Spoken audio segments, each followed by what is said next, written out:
오늘은 에스라 3장 말씀 통해서 참된 귀한 자라는 제목으로 같이 은혜 나누겠습니다. 예루살렘의 이 총독 수룹바벨의 인솔하에 이루어진 제1차 포로 귀환은 주전 537년경이었습니다. 이때는 바사왕이 고레스가 고국으로 돌아가도 좋다고 하는 칙령을 내린 그 다음 해였습니다.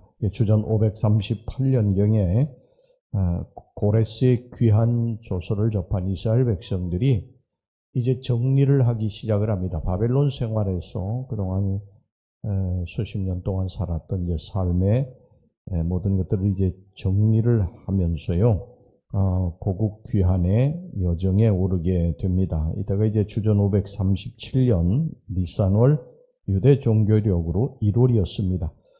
오랜 여정 끝에 이 귀한 자들은 마침내 본토 조국 이스라엘 땅에 도착을 하게 됩니다.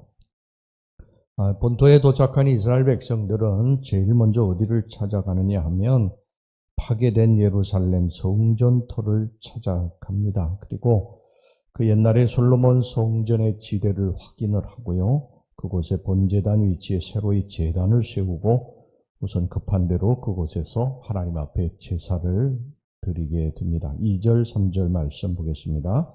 요사닥의 아들 예수아와 그의 형제 제사장들과 스알디엘의 아들 스룹바벨과 그의 형제들이 다 일어나 이스라엘 하나님의 제단을 만들고 하나님의 사람 모세의 율법에 기록한 대로 번제를 그 위에서 드리려 할세 무리가 모든 나라 백성을 두려워하여 제단을 그 터 위에 세우고 그 위에서 아침 저녁으로 여호와께 번제를 드리며, 이때가 주전 537년 이스리월 유대 종교력으로 7월이었습니다. 그 7월 초하루부터 비로소 그 당시 솔로몬의 성전터에서 하나님께 제사를 드리기 시작을 한 것입니다.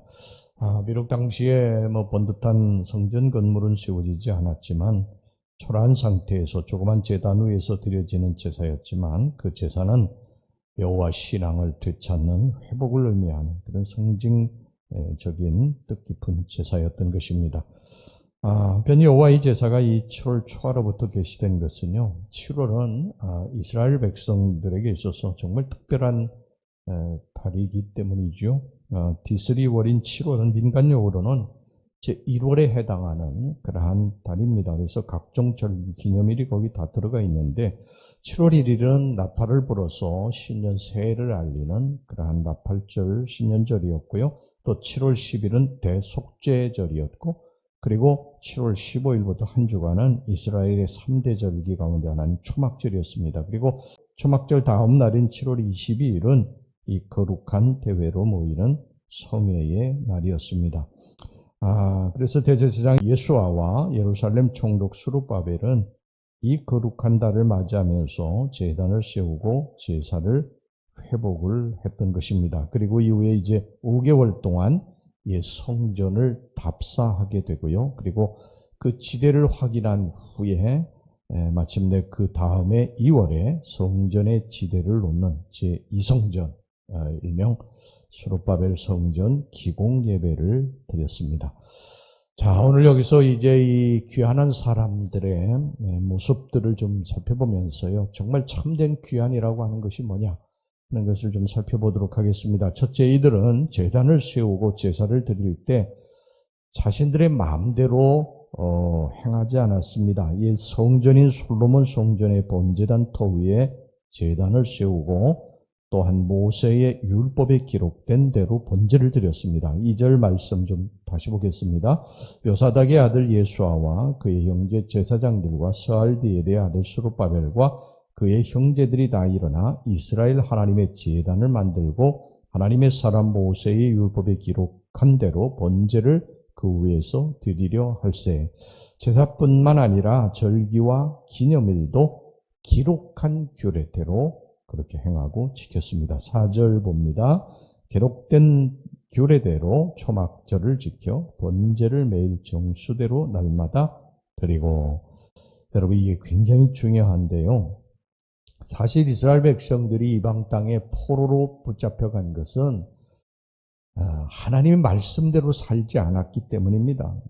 하나님의 말씀, 하나님의 규례와 법도를 그들이 알면서도 그 말씀을 지켜 행하지 않았기 때문에 자기들 그냥 좋은 대로 살았기 때문에 하나님의 징계를 당한 것입니다. 그래서 이스라엘 백성들이 포로에서 돌아와서 제일 먼저 회복한 것은 뭐냐면 말씀대로, 규례대로, 율법대로 그대로 행하는 것. 이것을 제일 먼저 한 것입니다. 결국 그들이 거하고 있는 지리적 위치가 문제가 되지 않았습니다. 비록 이스라엘 땅으로 돌아왔다 할지라도요, 그들이 하나님의 말씀을 지켜두고 자기들 마음대로 살았다고 한다면 그것은 뭐 아무 소용이 없는 것이죠. 그냥 사는 곳만 옮긴 것인 것뿐이죠. 그러니까 이들이 제일 먼저 회복한 것이 뭐냐면 바벨론 땅에 우리들이 포로로 붙잡혀가서 우리 조상들과 우리들이 이렇게 후손들이 고생을 하는 것은 우리들이 말씀을 알면서도 지키지 않았기 때문이다. 그래서 말씀을 회복해야 되겠다. 그러고서 이 이스라엘 땅으로 돌아와서 그 말씀 그대로 하나하나 규례대로 율법대로 지킨 것입니다. 그렇죠, 여러분. 우리가 하나님의 말씀으로 다시 돌아오는 것이 중요한 것입니다.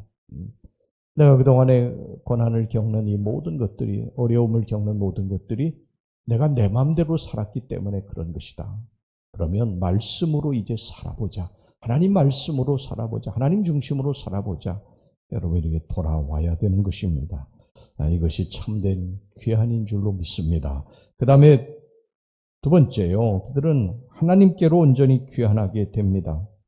그 옛날 구름 속에 하나님의 영광이 임했더니 솔로몬 성전은 바벨론의 침략에 의해서 완전히 파괴되고 말았어요. 그렇기 때문에 눈에 보이는 성전이 지금 이제 없습니다. 이스라엘 백성들은 성전을 보고 하나님이 저기 계시다 이렇게 생각을 했거든요. 근데 지금 성전이 파괴됐기 때문에 하나님이 안 계신다고 하는 마음의 허전함이 늘 있었던 거예요. 그렇기 때문에 성전을 이제 건축해야 되겠다 이런 열망을 품게 된 것이죠. 그래서 이 성전터를 확인해서 그곳에 지대를 이제 놓고 성전 기공 예배를 드렸습니다. 그때 이제 백성들이요 벅찬 감격으로 정말 하나님을 찬양했고 젊은 사람들은 너무너무 기뻐했어요. 그런데 나이 든 분들은 연세가 드신 분들은 그 앞에서 통곡을 하게 됩니다. 왜 그러냐면 옛날에 그 솔로몬 성전을 자기들의 눈으로 보았을 때 그때 그 아름답고 큰 성전이 다 무너지고 그에 비해서 수룹바벨 성전은 보잘것없는 성전이었거든요. 그러니까 그 옛날 자신들이 잘못해서 하나님 앞에 이 성전이 무너진 것에 대해서 통회하고 이 자복하는 그런 통곡을 했던 것입니다. 그러니까 한쪽에서는 막 기쁨으로 찬양하는 소리, 또 한쪽은 막 통곡하는 소리, 이것이 막 뒤섞여서 인상적인 기공 예배의 장면이 연출되었던 것이죠. 10절에서부터 13절까지 그 말씀이 나옵니다. 건축자가 여호와의 성전의 기초를 놓을 때에 제사장들의 예복을 입고 나팔을 들고 아삽 자손 레위 사람들은 제금을 들고 서서 이스라엘 왕 다윗의 규례대로 여호와를 찬송하되 찬양으로 화답하며 여호와께 감사하이르되 저는 지극히 선하심으로 그의 인자하심이 이스라엘에게 영원하시도다 하니 모든 백성이 여호와의 성전 기초가 놓임을 보고 여호와를 찬송하며 큰 소리로 즐거이 부르며 제사장들과 레위 사람들과 나이 많은 족장들은 첫 성전을 보았으므로 이제 이 성전의 기초가 놓임을 보고 대성통곡하였으나 여러 사람은 기쁨으로 크게 함성을 지르니 백성이 크게 외치는 소리가 멀리 들리므로 즐거이 부르는 소리와 통곡하는 소리를 백성들이 분간하지 못하였더라. 이처럼 이 귀한 자들이요 자신들의 산더미처럼 쌓여져 있는 일들을 제쳐두고 성전 건축부터 시작한 것은 하나님께로 돌아가겠다고 하는 굳센 의지의 표현입니다. 여러분 70년 만에 자기 고국 땅에 돌아왔는데 거기 뭐가 있습니까? 아무것도 없잖아요. 완전히 황폐한 그러한 곳이기 때문에 그것이 다 삶의 터전을 이제 읽고 나가야 되는 것이죠. 이스라엘 백성들이 제일 먼저 이 일을 해야지 사실 자기들이 먹고 살고 거할 집도 짓고 그래야 되는데, 이스라엘 백성들이 성전을 지은 것은 하나님께로 돌아가자는 거예요. 하나님께로. 우리가 하나님 앞세우지 않고 우리 인생을 살다가 우리가 이 모양이 됐구나. 그리고 하나님께로 다시 돌아가자. 그러고서 성전 건축을 제일 먼저 한 것입니다. 이 성전 건축을 제일 먼저 한 것은 성전에 하나님이 계시다고 그들이 믿었기 때문에, 하나님 저기 계시구나. 이게 날마다 바라보고 하나님 바라보고 하나님 생각하고 그렇게 살겠다고 하는 그런 결단인 것이죠. 하나님께로 돌아가자. 하나님께로 돌아가자. 여러분, 이스라엘 백성들이 바벨론 땅에서 자기 조국으로 돌아왔다 할지라도요, 뭐 자기 삶의 터전을 갖고 집 짓고 뭐 밭을 메고 그런 삶을 살았다고 한다면, 뭐 바벨론 땅에서 사는 거나 여기서 사는 거 뭔 차이가 있습니까? 근데 그들은 이제 하나님께로 돌아가자. 그러고서 성전을 건축했다는 것이죠. 우리가 이 시간 우리 서 있는 자리를 한번 생각해 봅시다. 우리가 과연 무엇 때문에 살고 있느냐? 우리들이 하나님의 영광을 위해서 우리가 지금 살고 있느냐? 하나님 중심으로 살고 있느냐? 하나님이 우리들의 삶에 항상 첫 번째고, 신앙 중심으로 믿음 중심으로 살아가고 있느냐? 세상에 너무 바쁘고 세상에 우리들이 즐겨야 될 것들, 붙들고 살아야 될 것들이 너무 많이 있지만 그래도 하나님 중심으로 살아가야 된다. 돌아와야 된다는 것입니다. 이게 참된 귀환이라는 거예요. 오늘 저와 여러분들이 세상의 포로, 물질의 포로가 되지 않기를 바랍니다. 다시 신앙과 믿음을 회복하고 하나님 중심으로 살아갈 수 있기를 주의 이름으로 축원합니다. 기도하겠습니다. 하나님 아버지, 참된 귀한 자는 육신의 삶의 터전만 옮겼다고 참된 귀한 자가 아니라 하나님 말씀으로 돌아오는 자, 하나님께로 온전히 귀환하는 자, 이 자가 참된 귀한 자인 줄로 믿습니다. 우리들의 현 주소는 지금 어떻습니까? 우리들은 정말 하나님 말씀으로 살아가고 있습니까? 하나님 중심으로 살아가고 있습니까? 주님, 저희들도 세상에서 다시 돌아와 말씀 중심으로, 하나님 중심으로 살 수 있게 주시옵소서. 예수님의 이름으로 기도하옵나이다. 아멘.